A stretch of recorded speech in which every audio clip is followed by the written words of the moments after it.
Hello, everybody. Welcome to Vintage Books Live. After a little bit of a break in February, we're back with middle grade author Waka T. Brown, who is from the greater Portland area, and I'm super excited to have her. We're just going to invite her really quick.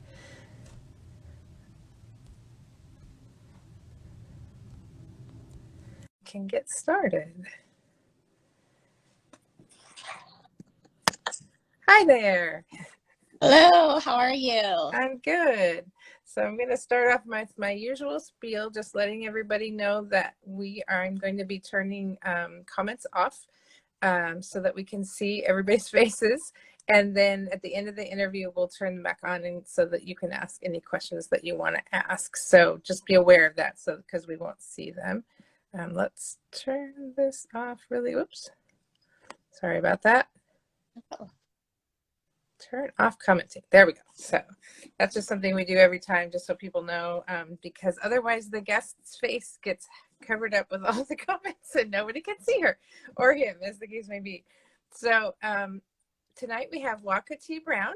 She is the author of Dream Annie Dream, which just came out on February 8th. Do you happen to have a copy of that one with you? I forgot to ask you that ahead of time. Yay! And I have the other one because I'm working on it. It's called While I Was Away, and it came out last year. So two books right together, and we're super excited about that. I always start out the interview by asking the birth story of a book, and I was actually going to just ask you for both of them since they have similar themes and they came out at similar times. Maybe start with this one. Okay, sure. Just kind of, I know this is really personal story of this particular one, and I'm just really curious as to what inspired you to go ahead and write it down as a story for others to read. And then we'll go into the other one too, because I want to hear both stories. So, Okay. Yeah, so While I Was Away is a story about the time I was 12 years old, and I was raised in the United States. And but my parents are from Japan, and especially my mom was pretty adamant that we kept up our Japanese language skill. But by the time I was 12, it became pretty clear to her that I was losing them. And she claims that she asked me to fold the laundry, and I looked at my sister and asked her to translate what mom just said. And I guess that threw her into a bit of a panic. And then a few weeks later, my mom said, "Hey, we've decided you're going to spend your summer in Japan." And I remember thinking, oh, not again. Because, we had gone back to Japan for summer before, and my parents always put me in school when we were there. Not like so I was like, ugh, okay. I was like, okay, how long this time? 2 months? 6 weeks? And she's like, no, I think for you, we're going to need a little longer, like 5 months. And I remember thinking, oh my God, no. But serious. And they did it. Sent me back for 5 months. And they didn't go with me. They sent me on the plane by myself. The flight attendant walked me onto the plane and walked off the plane where my aunt and uncle got me. And then I ended up spending the bulk of my time with my grandmother. And I lived in Mexico, and I attended a public school. And back then, like, Japanese Americans were not like well known. And so like there were actual cultural conflicts between me and States in Japan because I didn't know how to be in school. I was much more comfortable in my Kansas. And so yeah, that was interesting for me. But while I was away, the story of those 5 months and just kind of how I gradually, I got to know more about my family, know more about my grandmother. My Japanese got a lot better. Kind of, there were, but it was also about becoming them. yeah.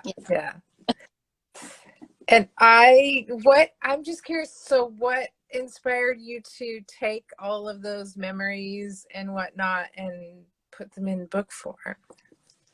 Oh, okay. So kind of interesting. Like I started my writer my writing as a screenwriter. And so I had written over a dozen plays, and I'd gotten like polite or encouragements, Yeah. to talk to studio execs, and they're like, we really like writing. Send us the next one, but this particular one's not for us. And I did that, and I did that, and nothing happened with pretty much all of them except one short film up a few years ago. And I remember a studio exec saying, well, what other writing have you ever wanted to do? And this is a story that kind of had been in the back of my mind for years, but I hadn't touched it, Yeah. Yeah. Um, I decided, oh well, I'll just talk about it. And the exec said, oh, that's the story you should write. And I remember thinking that, well, this is definitely not a screenplay type of story, because in my mind, like short stories are really well suited to screenplays and that type of Yeah. adaptation. Yeah. And I remember thinking, oh no, this has to be a book, And since it happened when I was 12, I was like, it has to be middle grade. And honestly, at that time, it had been years since I'd read any middle grade. I had been immersed in like reading screenplay, Yeah. Yeah. and so yeah, it was kind of a leap to a different form of writing from what I had been used to. But now, like, it's pretty much all I do is middle. Yeah. Yeah. Did you have I think I'm stealing a question from later down, but I'm wondering, like, how did you assemble like the memories and stuff to be able to write it? I mean, I think, well, I remember a few things when I was a kid, but I don't think I could remember enough to like write a whole book about it. So did you have journals, or did you sit down with family and go, okay, well, like, what do you remember, and that kind of thing? Well, I had journals, and I remember being so excited when I was able to find them, because I keep a lot of always keep my writing. And I was so excited, and I opened it up, and it literally is like one of the entries in the book, which is like, it is like July 24th. It's about 37 degrees. I did my homework, and then I played. And that was my journal. Yeah. I was about to strangle my 12-year-old self because I was like, why were Yeah. But I also had all the letters friends wrote me. And so a lot of times they'd refer to what I had written them. And so I got a lot from that. My friends' letters are pretty much verbatim, except for, there are some instances where, the editor was like, "What your friend is saying here." And I was like, yeah, I didn't really know either. And so we'd have to, Yeah. Well, but that's super fun. yeah. And then, my mom lives about 10 miles away from me. And so I was able to, just verify some of the family stories. But I do remember, like, it's interesting when you have a very intense period like that. Yeah. Yeah. I do remember a lot. So when I was writing it, what I would do to start out, I just wrote down all the memories that I had. Yeah. And they Yeah. like short stories. They're almost like essays for each event. And then through the revision process, it became a little less episodic and a little bit more cohesive. Yeah. Yeah. Well, and I find whenever we sit around and try to remember things, like there's a lot of things you think you don't remember, and then you start talking about them, and it helps you remember other things. So, but I was curious because there's a lot of really amazing detail in there, and so. Do you still get to travel to Japan? I'm just curious how you have a book like this come out, and it's a pretty intense memory of a really intense time for you as a kid, but it's been a really long time, and like, are things, obviously this is a sort of pre-pandemic kind of questions, but how things have changed or not changed from what you remember of being there when you were, 12. And Yeah, I went back and worked in Japan in my mid, so I was there for 2 years. And I remember thinking so many things were easier than as an adult working in Japan, even though that wasn't easy. yeah, Um, yeah, and then the most recent time I had gone was the year before the pandemic. And it was a really, because it was during the time, it was right before While I Was Away got picked up by an agent. And so I had written it. And then I went to my cousin's house, the cousin I first, yeah. and I walked there and it's completely developed. I passed one pear tree that had actually like been fenced off and kind of preserved. It made me look Oh, this from the orchard that yeah, we played in when we were kids. Their house has been completely remodeled. It's the same house, that I visited when I was 12. And I also went with another aunt and uncle to visit the spot where my grandmother's house used to be. And that felt very odd because like when you're a kid, everything feels much, I guess, larger and hmm, and walked by my school that I went to, and it was like it felt old and small to me. The yeah, yeah, place was so like all encompassing and huge when I was a kid. yeah, Yeah, my grandmother's house is no longer standing, and so it was interesting too, to like this modern building there.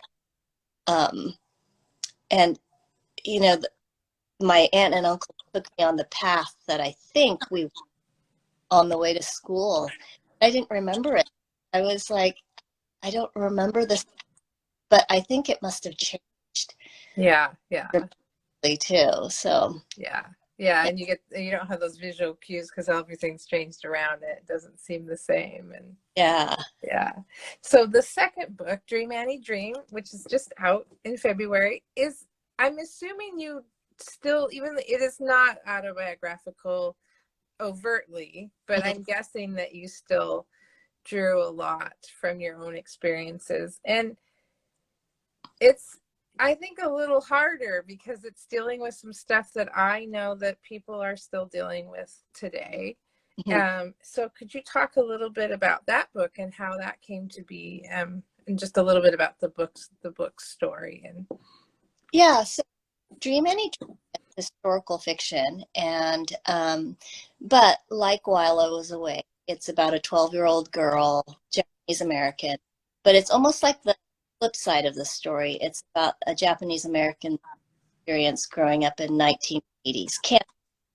And so these are definitely situations that I'm familiar with. And there are certain elements of my lived experience that I drew on that, are modified a bit and they make their appearances in the book. Um, but it almost seemed like a natural, almost like a companion piece While I Was Away. yeah, And so that is kind of how that came to be. And also, I feel like we did a great time and a whole diverse range that wasn't really available to us as we were growing. yeah, yeah, I also sense and have heard comments where I don't think a lot of people get why there are these diverse stories now. yes, yeah, yeah, I feel like some people either are resentful of it, like the increase of diverse stories takes away from like other stories. yeah, One view I've heard, which I don't really get because I'm like, who doesn't want more stories? yes, yeah. Yeah, no, it's an interesting conundrum for me too. Like I have, I have writer friends who have consciously decided not to write or to continue projects because they realized they were writing a story that didn't belong to them, and that needed to be written by somebody else. So, but I feel like it's, on the whole, it's not about fewer of one kind of story. It's just about more of another kind of story that we haven't had, which I think is always a good thing, and always just so much more rich and eye-opening. And honestly, this is a little bit more personal than I usually do in these interviews, but my daughter is Asian American. She's adopted from China. And so for me, having her be able to access stories where, people are dealing with stuff that she actually has to deal with that I don't deal with, because I can empathize with her, and I can, feel sadness and compassion for something that she's going through, but I didn't have to deal with that. So she gets to find something in a book that reflects her experiences that her white parents can't really relate to, even though we want to make it better. We can't relate in that same way. And so for me, all these stories just give every kid a chance to see that they're not alone. And that just, to me, is so important. Yeah. So Yeah, absolutely. Like, I feel like, what I want to get out, like, all these stories are for all children. It's not just for Asian American kids. It's not just for Asian kids. It's not just for white kids. But I feel like what it means to each individual might be different. yeah, And exactly.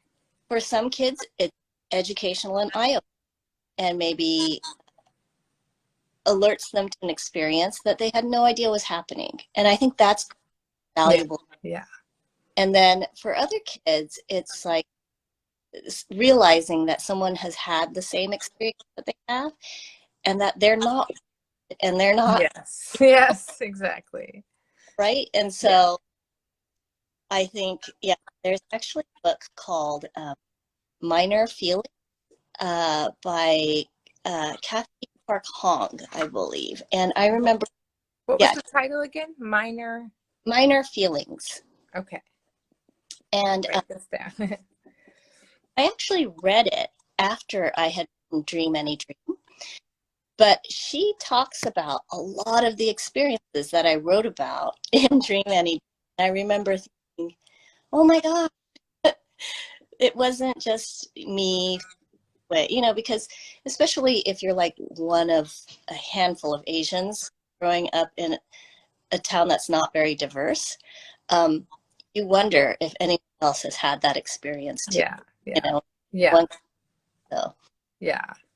That's very cool. And just so folks know, I will put any books that we talk about tonight, now and later, I will put the titles and the authors in the comments so that you can find them later. So I was curious because in Dream Annie Dream, Annie's dealing with, stereotypes of Asian American kids, and that they're supposed to be smart and all this kind of stuff. I was curious, how did you see those experiences change or not when you watched your own kids go through their school experiences? What was, if there were similarities or differences? I think kids are more aware of it, and more aware of the fact that they are stereotypes, and so I think it's a good thing, and so they are aware of like terms such as microaggressions, and they know not to make assumptions. And so I think there's been a lot of progress. A lot of times I talk with kids, and there's so much progress. It's so much, I was a kid, and that makes me hopeful, but it's not across the board, Yeah, exactly. So I had to laugh. Now we'll get to some more fun stuff because I wanted to talk about the hard stuff, But one of the things that I really, really loved about these books was that all the 80s references, because as an 80s kid myself, I especially enjoyed the her mom not wanting to get her leg warmers because she wants to know why legs need scarves, and that reminded me of things that I wanted my mom to buy for me to wear that she was like, no. So that was really fun. And another thing that I thought was really fun was them talking about the 2017 eclipse and the fact that they would be 44 when it happened. So I have to ask you, did you get to see the eclipse? Yes. Oh, good. I didn't really make that connection until I started writing this book and I brought my friend's letter.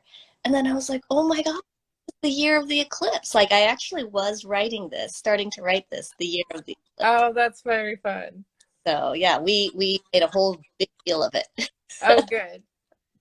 So you've touched on this a little bit, but I will ask again. What do you hope readers will come away with from reading these books? Yeah, I think um, for some readers, I want them to feel like they're not alone. You know, I want that experiences to resonate with, um, especially if they mirror their own experiences. And for other readers, I would like them to be fun and educational and hopefully like highlight a life that is different from theirs. Um, for instance, I let one of my best, actually, Chris, in While I Was Away, I'm still with her, I let her read Anne's copy of Dream Annie Dream. And I've known her since kindergarten. And, she knows which aspects of Dream Annie Dream. She read it and this was so eye-opening. And I guess that's kind of what I want people to come away with too. Like really, Yeah. this is happening, to the kid who's sitting next to you in class. And they might not talk about it because people get uncomfortable, Yeah. but it's happening, So it made me really happy to hear her say that when she read it, she's like, oh my God, like Yeah. a little bit. That's neat though. Do you have any projects that you're working on that you're allowed to talk about? Yeah, Any books coming out yeah. after this? I shouldn't ask. I always feel bad asking that after, like, it's been 3 weeks since the book came out and everybody's like, okay, what's next? Give me Um, a chance to enjoy this one first. yeah, actually, I am in the, let's see, I've turned in a first draft and it's been announced on Publishers Weekly, so it's not a secret. Okay, good. But the next book I'm working on is kind of like a magical realism. It's the retelling, modern day retelling of a Japanese folk tale. Oh, fun. And it's actually mentioned in While I Was Away. It's it's this book that my dad read to me. Oh, neat. And it's called, in English, it's called The Melon Princess, and and an Amanjaku is a naughty demon who, yeah, so you kind of see the naughty demon right there. Oh, that's great. It basically makes you want to go places that you haven't gone before, do things done, and it kind of preys on the deepest, desire that you have. And so I was just thinking about like these past couple years and been cooped up, and they probably, a lot of them probably have like overprotective parents. I know I am, and Yeah, yeah. there's this feeling of break free and do stuff. And so that was when I was like, oh, I wonder if like modern day retailing this here would be kind of interesting. So That sounds very fun. I'm excited. And yes. so I'm gonna go ahead and turn the comments back on if anybody has a question. Let's see. There we go. I was gonna say I'm trying to turn the comments back on. And while we are waiting to see if anybody has a question, do you have any favorite books that are out recently or upcoming releases that you're excited about? Out recently, well, Golden Girl is a novel in verse that has just come out. I think it came out after mine. And the author's last name is, I don't know how to pronounce it. I should have checked with her. Farukti, Faruqi. Faru. QI. Okay. And she has a novel in verse. I'm reading a lot of novels in verse. For some reason, they remind me of a screenplay, because each verse Yeah. is a scene, and it kind of captures a scene in the story. So I've really been enjoying those. Currently, I'm reading Alone by Megan Freeman, and that is also a novel in verse. And that's very gripping, actually, because it's kind of, I don't know if you've heard of it. It I came out, actually have heard of that one, but I'll let you tell for yeah, everybody who hasn't necessarily heard of it. yeah. This girl wakes up from a slumber party she arranged. Her friends weren't able to attend, and when she wakes up, her whole town is like deserted, and she's in the midst of just trying to survive. It's her second year being completely alone, except for a dog, and it's fascinating and scary and yeah. So I'm really enjoying it. Yeah, that one sounds very good too. Yeah, and I should recommend this one too. This one didn't come out recently, but One Crazy Summer. It kind of reminds me of While I Was Away, because it's about three girls who get sent to California to reconnect with their mother. But it's by Rita Williams Garcia. All right. And just to remind everybody, I will put these in the comments, so you don't have to try to remember them all. And I did not see any questions go by. So I think we are to the end. So thank you so much for joining us tonight. It was fun to talk to you. Yeah, thank you. Super excited about the next book too, and making my way through I'm still working on While I Was Away, and I'm excited to read Dream Annie Dream too. So thank you so much for joining us, and we'll talk to you hopefully soon. Sounds good. Thank you so much for having me. Thank you, everyone. Bye. Bye-bye.